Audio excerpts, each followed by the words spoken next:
सिंधुदुर्ग हा कृषी प्रधान जिल्हा आहे. आंबा, काजू आणि भात पीक येथे मोठ्या प्रमाणावर घेतलं जातं.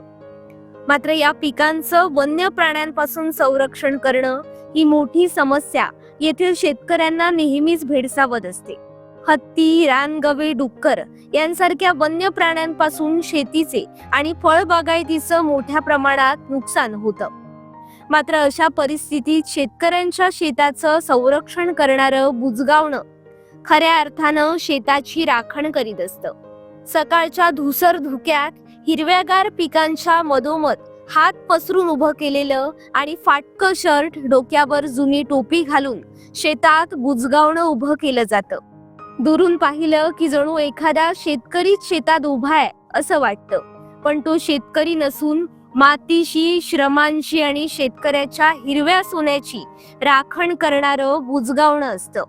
बुजगावणं हे ग्रामीण जीवनाचं एक जिवंत प्रतीक आहे. ते फक्त पिकांचं रक्षण करत नाही, तर अनेक भावना, कथा आणि प्रतीक आपल्या अंगावर घेतं. शेती तुम्हीच करतात? कोण कोण करतात तुमच्या घरात? कोण कोण असतात आमच्या घरात? हा. नारायण शिवाराऊ, हा. अर्जुन शिवाराऊ हा. आणि पण ही सगळी म्हातारीच असतात सगळी, तरी करतात शेती? आणि त्यांच्या सुने, आम्ही त्यांची सुने. हा हा हा हा हा आम्ही सुने. हा हा हा त्यांच्या तीन सुने आम्ही शेतातच आम्ही सगळी वावरतो. शेतात वावरतात. बरोबर. पण हे शेतात वावरान तुमका काय शिकपान बिकपान काय नसता? सगळं काय नाही असतात. कंबर, आता कंबर दुखतं, ढोपरे दुखतं, हा असे हा वावराक बघणं नाही, सुने वाजवायत करतो.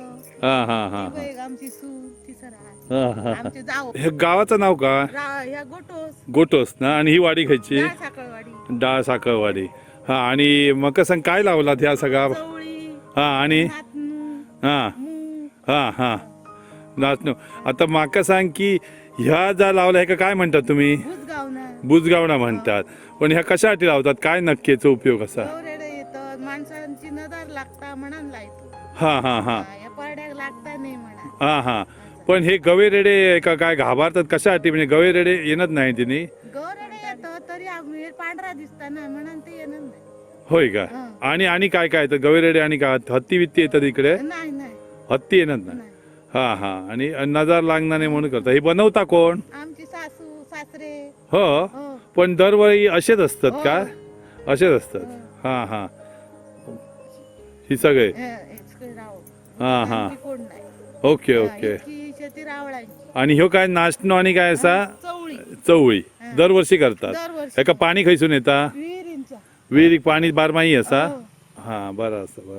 उन्हाळ्यात कडक ऊन, पावसाच्या सरी आणि वादळ वारा सहन करत ते ताठ मानेनं उभं राहतं आणि वन्य प्राण्यांपासून शेताचं संरक्षण करण्याचं काम करतं. घरातील जुने कपडे, काठ्या, गवत यातून सहज तयार होणारं हे साधन शेतकऱ्यांच्या खिशाला देखील परवडणार आहे. आजच्या आधुनिक युगातही शेतात ड्रोन जाळी वापरली जात असताना पारंपरिक बुजगावण्याची पद्धत अजूनही अनेक शेतांमध्ये दिसते. तंत्रज्ञानानं शेती बदलली, पण बुजगावणं अजूनही तिथेच आहे. कधी प्लॅस्टिक पुतळ्यांच्या रूपात, तर कधी रंगीबिरंगी कपड्यात सजलेलं बुजगावणं. बुजगावणं म्हणजे शेतीचा मूक प्रहरी, संस्कृतीचा जिवंत साक्षीदार. आजही एखाद्या शेतात उभं असलेलं बुजगावणं पाहिलं की मनात एक आदराची भावना निर्माण होते. कारण ते केवळ पिकांचं रक्षण करत नाही, तर शेतकऱ्याची स्वप्नही जपण्याचं काम करीत असतं. शेखर सामंत, तरुण भारत न्यूज, सिंधुदुर्ग.